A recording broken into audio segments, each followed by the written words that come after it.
Bueno, buenas tardes. La verdad que no deja de sorprenderme, no solamente las fiestas de cruces, sino también lo que son las jornadas, ¿no?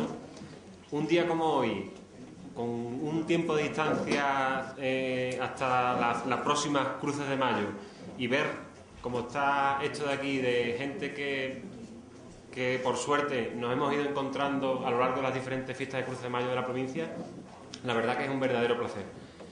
Quería agradecerle al Ayuntamiento de Almonaster y a Manuel Ángel especialmente su invitación y mi agradecimiento, en este caso no solamente con Almonaster, sino con con otras poblaciones de la provincia, porque habéis sido capaz de hacernos sentir como en casa durante muchos fines de semana del mes de mayo y del mes de septiembre. Entonces, por eso os quería agradecer a vosotros y que supierais que todo lo que hemos planteado aquí a lo largo de todas estas jornadas, o la misma también aportación de Celeste, sin vosotros hubiera sido imposible. Entonces, por ello os doy las gracias. Una vez dicho esto, estamos en la sexta jornada.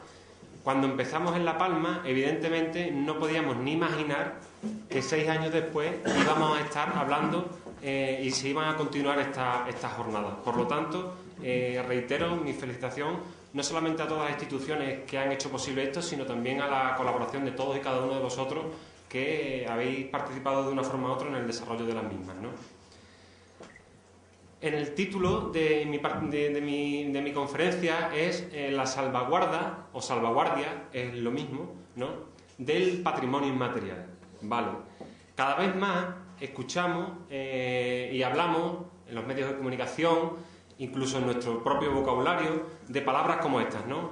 Patrimonio inmaterial, salvaguardia, ritual efectivo, patrimonio etnológico, catálogo general del patrimonio histórico andaluz. Últimamente también patrimonio de la humanidad, que ahora hablaremos un poco de eso, ¿no? Pero realmente, ¿qué significa cuando estamos hablando de este tipo de conceptos, este tipo de elementos, ¿no? Afortunadamente, la propia evolución del concepto de patrimonio ha ido definiendo nuevos contextos y nuevas realidades sobre qué significa el patrimonio cultural. Evidentemente, los yacimientos arqueológicos o el patrimonio inmueble tienen una importancia significativa en nuestra comunidad, pero hay otro tipo de elementos patrimoniales que hasta ahora no han sido tenidos en cuenta y que creo que cada vez más van teniendo un peso mayor en lo que es la propia administración cultural andaluza. Ejemplos de la arquitectura tradicional, como veis en la imagen, ejemplos también de oficios tradicionales, también son elementos de nuestro patrimonio cultural. Los mercados, las asociaciones, las reuniones o imágenes también como esta, como la saca de la yegua. Como comentaba anteriormente Celeste, evidentemente yo que tuve la suerte de trabajar durante 5 años en la Delegación Provincial de Cultura de Huelva y que ahora trabajo en el Instituto Andaluz de Patrimonio Histórico y que tengo una visión global de Andalucía, evidentemente sé de buena tinta que Huelva es una de las provincias con mayor riqueza en patrimonio etnológico de Andalucía, y en la cual se muestran, evidentemente, por ejemplo, las cruces de mayo, pero otro tipo de elementos rituales también de enorme significación. Os decía anteriormente la importancia y la cada vez aparición de elementos como el patrimonio inmaterial, y traigo a colación esta imagen, ¿no?, que es sobre la declaración del flamenco como patrimonio cultural inmaterial de la humanidad. Evidentemente, es una satisfacción para todos que el flamenco haya sido declarado patrimonio inmaterial de la humanidad, pero creo que Andalucía tiene muchos más referentes, además del flamenco, ¿no?, para su inclusión, y si no su inclusión, sí por lo menos para su protección en el catálogo general del patrimonio histórico andaluz. Además, entiendo que el flamenco, el denominado flamenco, ¿no?, se aleja en la perspectiva de la declaración de lo que realmente son, digamos, podríamos llamar las raíces de la tradición oral andaluza. ¿Por qué? Porque sabemos mucho de cómo canta Paco Toronjo, evidentemente, o cómo cantan otro tipo de intérpretes, porque cuando hemos hablado de flamenco o hemos hablado de fandango en la provincia de Huelva, nos referimos siempre a los grandes nombres, pero el desconocimiento sobre los fandangos que se cantan en las cruces de mayo de Alonso o los que se cantan en las Mosteras de la Real son totalmente desconocidos. y tienen una importancia radical en relación a otros elementos del fandango, es porque estamos hablando de un fandango que tiene un contexto ritual, que no está descontextualizado como sucede con otros aspectos del flamenco, ¿vale? Es decir, no estamos hablando de flamenco o de fandango en un escenario, no, señores. Estamos hablando de un momento ritual determinado en los cuales se sigue llevando a cabo este elemento de la tradición oral. Y esto sí que es importante señalar porque estoy seguro que la mayoría de las personas que no son de la provincia de Huelva, o incluso algunas de las provincias de Huelva, me atrevería a decir, desgraciadamente, desconocen este tipo de elementos patrimoniales. Entonces, muy bien la declaración del flamenco como patrimonio inmaterial de la humanidad, pero hay tantas cosas que hacer por el patrimonio inmaterial de Andalucía, ¿no?, que no sabemos cuándo le tocará el momento a este patrimonio, ¿no? En relación al patrimonio inmaterial, y las cruces de mayo tienen que ver mucho con este concepto, ¿no?, sí que me gustaría señalar una serie de elementos que son importantes. En primer lugar, la teoría de los bienes culturales, lo que se conoce como Comisión Franceschini. ¿Por qué? Porque es la primera vez que se le da importancia no solamente al objeto, sino a los conocimientos. Y eso tiene mucho que ver cuando hablamos de rituales festivos, y en este caso también de las cruces de mayo. Es decir, hay un patrimonio inmaterial ahí relacionado con los conocimientos, saberes y lo que es la propia evolución del ritual festivo, ¿no?, que no es tenido en cuenta. Fundamentalmente siempre, y desde las disciplinas que trabajan sobre el patrimonio cultural, siempre le ha prestado importancia al patrimonio construido, a los edificios. Sin embargo, hay una serie de conocimientos, actividades y demás de que no han sido tenidos en cuenta y que en parte es un elemento en los cuales debemos de trabajar si queremos acercarnos a aspectos tales como las rituales, como las cruces de mayo de la provincia de Huelva, ¿no? Evidentemente también otra serie de recomendaciones que tienen que ver sobre la diversidad cultural, sobre el patrimonio cultural inmaterial, sobre la cultura como ejemplo de diversidad cultural y demás, ¿no?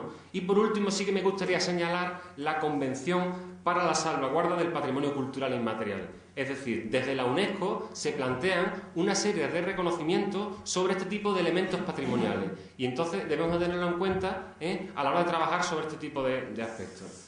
La convención esta a la que os hago mención de la UNESCO, ¿vale?, habla que el patrimonio inmaterial son los usos, las representaciones, las expresiones, conocimientos y técnicas junto con los instrumentos, objetos, artefactos y espacios culturales que les son inherentes, que las comunidades, los grupos y en algunos casos los individuos reconozcan como parte integrante de su patrimonio cultural. Además, la UNESCO establece una serie de clasificación en relación al patrimonio inmaterial y, como veis, las cruces de mayo se encuentran dentro de una de las tipologías, que sería en este caso la que tiene que ver con las tradiciones y las expresiones orales, pero a su vez también con las prácticas sociales, con los rituales y con las festividades, y evidentemente también con otra serie de elementos como son las técnicas propias de la artesanía tradicional y los conocimientos y prácticas relacionadas con la naturaleza y el universo. En el caso de Andalucía, la Ley del Patrimonio Histórico andaluz recoge las actividades de interés etnológico y las describe de qué manera, como prácticas, conocimientos, saberes, rituales y expresiones verbales, estéticas y artísticas que constituyen exponentes significativos de la forma de vida del pueblo andaluz o de alguno de los colectivos que lo forman.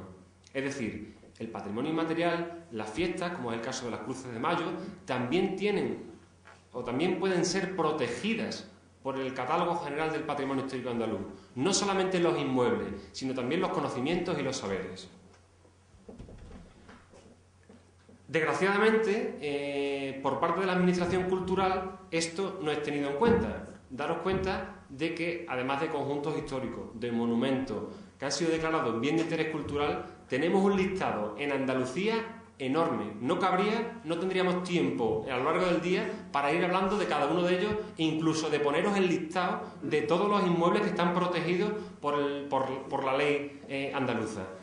Sin embargo, cuando hablamos de elementos del patrimonio etnológico, en este caso de actividades de interés etnológico, al día de hoy solamente hay 5 elementos protegidos. Estaría la carpintería de Ribera, tanto de Coria del Río como de Málaga, la fiesta de Verdiales de Málaga y, en lo que a la provincia de Huelva atañe más directamente, las danzas rituales y la cabalgata de Reyes Magos. ¿Vale? O sea, solamente 5 elementos del patrimonio inmaterial andaluz están protegidos por su ley.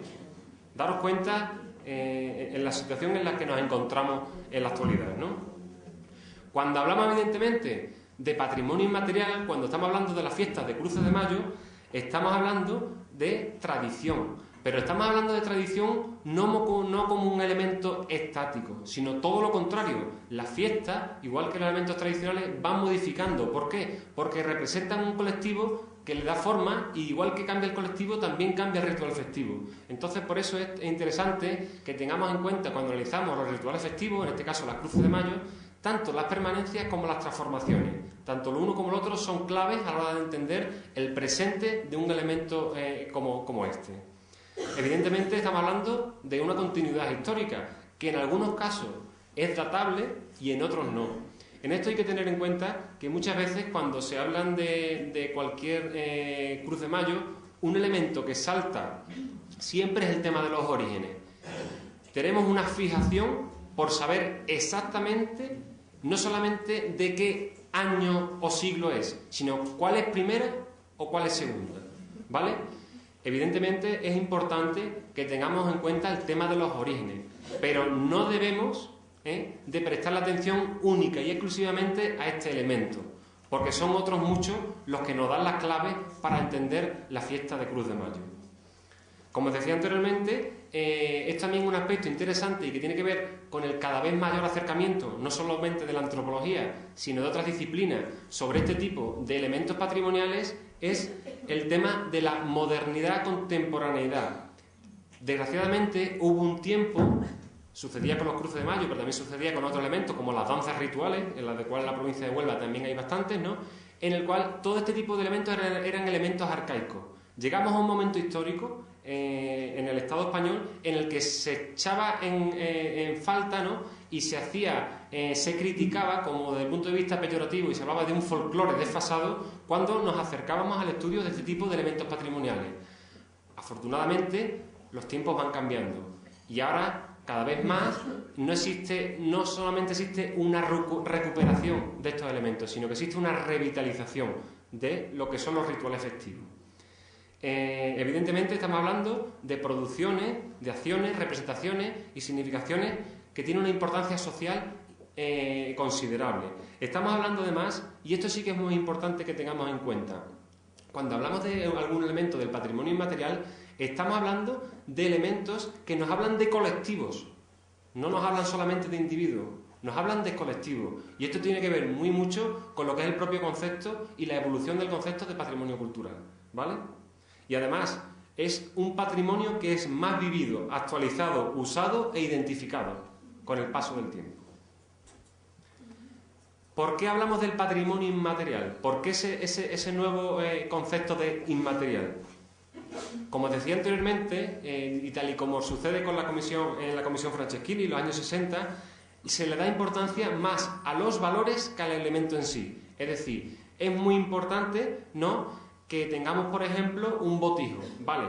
Pero lo importante no es solamente el botijo en sí, sino la forma y los conocimientos asociados a la construcción de ese botijo. Entonces, eso es muy importante que lo tengamos en cuenta. Además, ¿el porqué de la inmaterialidad de este patrimonio? Pues porque nos permite descubrir significados que necesitan de la acción, que necesitan de la práctica para ser trabajados.